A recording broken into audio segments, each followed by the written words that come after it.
really to think forward and prepare. For me, that helps a lot.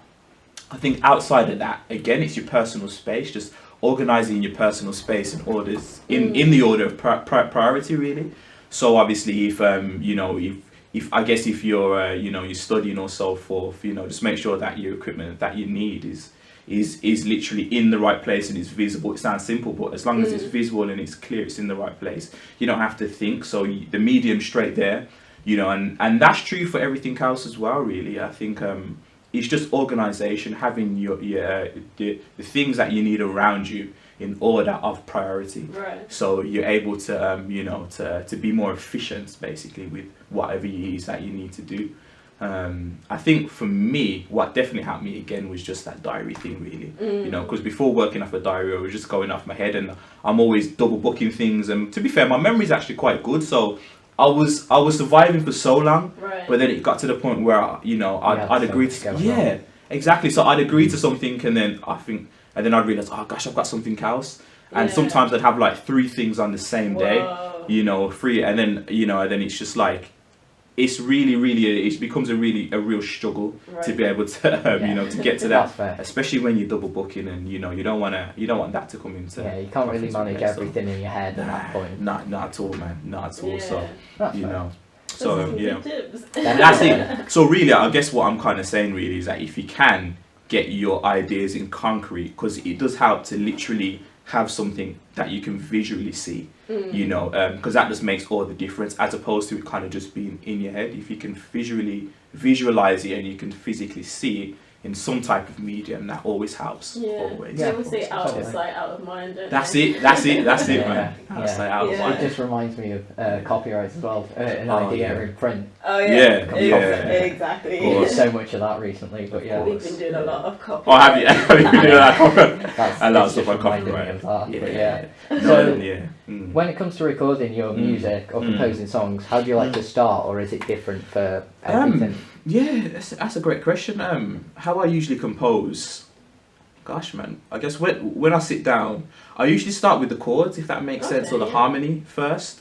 So I kind of just, when I go to the piano, I just think of some chords that might sound nice together, and then I always just sing the melody. I mean, I'm not a singer, but I always just sing the melody in my mind, because I'm quite good at pitching things and so forth.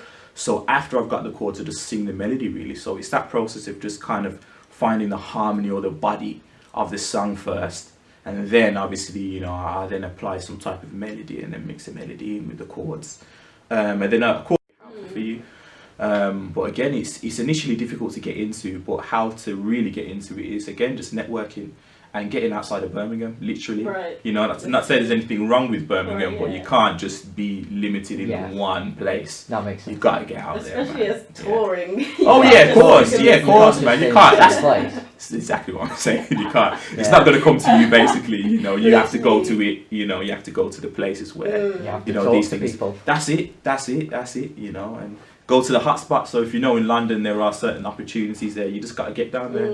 Even if it's Sheffield, Manchester, etc. Anything happening, if you can, just get down there and get to it. It's all about that grind, right? It is, man. That's it. It's the grind. It literally is. It certainly is. I have been seeing those posts coming up on Facebook cool, and all over man. About you doing. Oh yeah, some, my show. That's it. Yeah. Tell us about that. Of course, yeah. So what that is, that's actually I wouldn't say it's my debut show, because I used to do a lot of trio stuff off my own name too, but I'm back. So basically, it's my return almost, really, but just in a new form.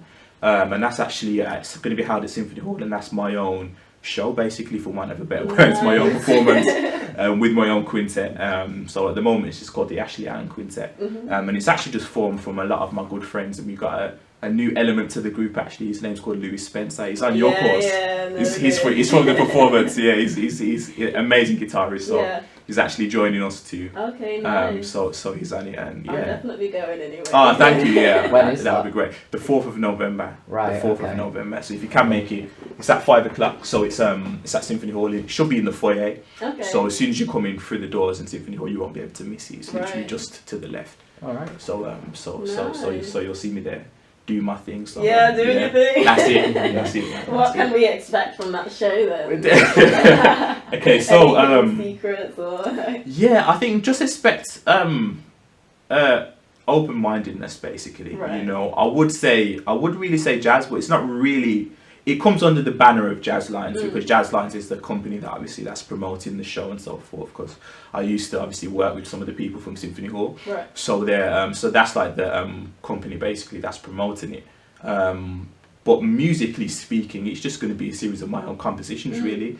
So it's kind of what you've just heard, but I'm just really putting it into my own influences. So I, you know, if I'm being honest, when I went to school, I listened to a lot of hip hop. I loved hip hop and I listened to a lot of grime as well. Right. Okay. So I'm just fleshing some of those ideas into, you know, the jazz and the harmony. So the things a bit of everything. A bit of everything. That's it. That's it. So it's going to be in that really. So obviously, what I studied in university was jazz and classical. So that's like my vocation. But being true to myself, you know, in my own time, I listen to a lot of hip hop. So that's going to be in there too. So, you know, so it's just going to be a mixture Something really for of that. everyone. So Yeah. something for everyone, Yeah. really. It certainly will be. That's nice. So yeah. So, what would you say has been the highlight of your musical career so far? Musical career. Yeah. Gosh, man, that's a good question. I think the highlight would definitely be probably going on tour really, and that was in 2013. I did a tour with an artist called Julie Dexter. She came over from the United States Okay. again. Okay. I'm back with her again, which I'll tell you guys some of the dates I'm doing at the end. But I'm back with her again this November. But she came over in 2014, and that was actually my second or third tour I think I did. But that was just so like good for me because it was just literally strictly jazz.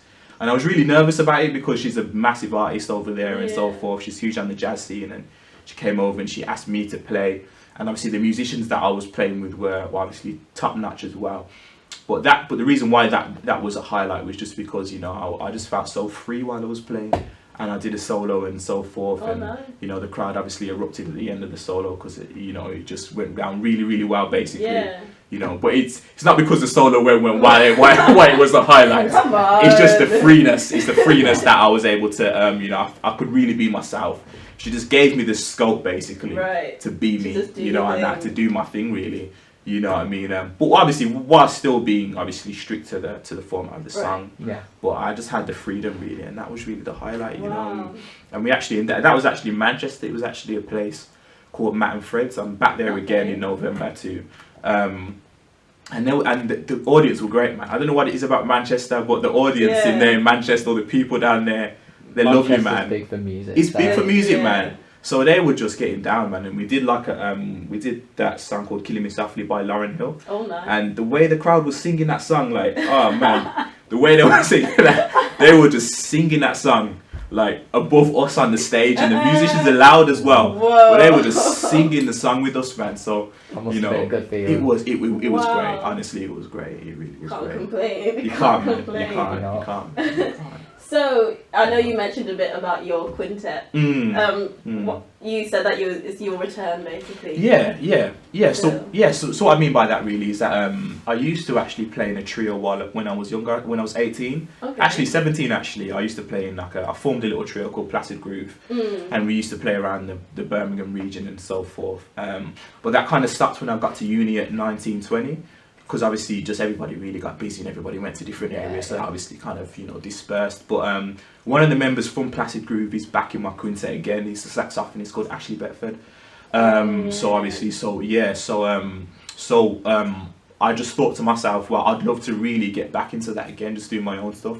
Because I've played for people for so many years, and I played for some great artists and so forth for so many years. That I just said to myself, it really is time really for me now just to really do my own thing again and really establish it. I did it like on and off in the years, just a little bit between, but I had a great opportunity early this year actually, because Symphony Hall asked me to do a show in June, and I just asked the same guys as well, you know. But I didn't take it as serious. I did take it very serious, but I was very kind of relaxed about it, and it went really, really well. And because of how well that went, I thought, wow, yeah, you know, let's try and make a thing of this. Yeah. So then when they asked, it's the right time, yeah. So then when they asked me back again in November, I said the same guys, well, let's just take it up that extra level now. So Sometimes you have to take that opportunity. Oh, If yeah. something's going well, you know. You have to. You Can't have drop to. it. Oh no, you can't. You can't drop it, man. You can't drop it at Definitely all, not. man. You can't drop it. I mean, you've already mentioned a few of the members, but Yeah. who are the others and what are their roles? Yes. Or even mention the others again. Of course, yeah. So I'll start with the drummer Nathan Green. You Oh, know yeah, you know I Nathan, know of course. Nathan. Yeah. He's Yeah, great. yeah, you know Nathan. Yeah, amazing drummer, man. I mean, Yeah. he's only, I think he's 20 now, but he just does some amazing things. Like he tours around the world and the country now. Like I know he did. I think he's doing a European tour next year. I know he's done one already. Okay. He was actually a Young Drummer of the Year finalist for the UK. So and that was when he was 17 actually. You know, 16. That was when he was 16. Wow. You know, he's now 20. He's actually he's phenomenal. He's doing Phenomenal. things. He's doing some Go great. He's places. going places, man.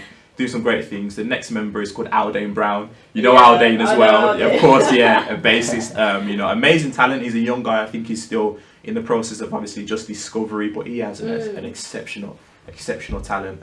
You know, and obviously I'm really trying to just bring that out of him really, and he's really progressing. You know, with his ability really, and he, again, amazing bassist. Amazing at gospel too. He's really a gospel bassist, Oh, but really? but he can do jazz well too. So Wow. so he's amazing. Learning as he goes on. That's it. Yeah. That's it, man. That's it. But he's up there too, man. He's up there with us too, man. Yeah. And obviously Lewis Spencer.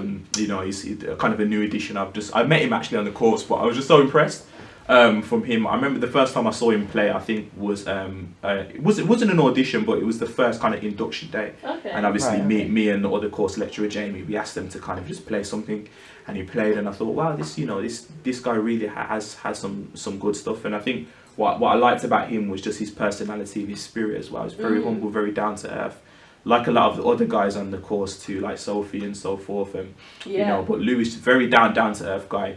And an amazing talent, man. He can play his guitar, he can play jazz, he can play, Some man. really talented musicians He on that course. definitely, of course, Overall, it's yeah. wonderful. Oh, certainly, Can't man. deny that, can't deny All of them in their own right are amazing, you know. So that's a Louis Spencer. Right, so yeah, Ashley Bedford. I've known Ashley probably since I was about 16, 17. I'm 26 now, so I've known him for quite a while. And again, Ashley was in my first band that I ever kind of established. Saxophonist, and we literally like brothers really, because you know it's funny, like we both learned, although I didn't know him as a child, but he learned sort of up to grade 5 as I learned up to grade 5, and we found out afterwards that we literally studied from the same books and so forth. and our names are Ashley as well. Yeah, You exactly. know, There's and we that. both live in Ernst, and he literally lives just down the road from me, and which I didn't even know till we were Oh, like wow. 17. So we almost So just you're like meant to be parallel friends. twins. Basically. Yeah, that's it, man. That's it. And I've known him for years. He's a great friend of mine. Amazing saxophonist as well, man. I mean, he's just did some amazing things in music too. And the last guy is called Jason McDougall as well. He's a vocalist. He's worked with some amazing artists. He's actually from America. I think he came here in November, and then on the 26th of November we're in Manchester at Matt and Fred's. So if you can make any of those dates, Okay. Yeah, busy guy. please do. Quite a lot of dates. Yeah, I'm just trying to get it all off my memory. It's good job you're remembering them as well. That's it. And then the last show, can't remember the, but it's in Ipswich anyway. And I'm with nice. Town Hall Gospel Choir. So if you type in Town Hall cool. Gospel Choir, we're doing a show in Ipswich, which is quite near London. So just if you can find me on Facebook or Instagram, just look out for that. My name's Ashley Allen. You just type me in on Google, Ashley Allen Piano. You'll find all whatever you need to find. Yeah.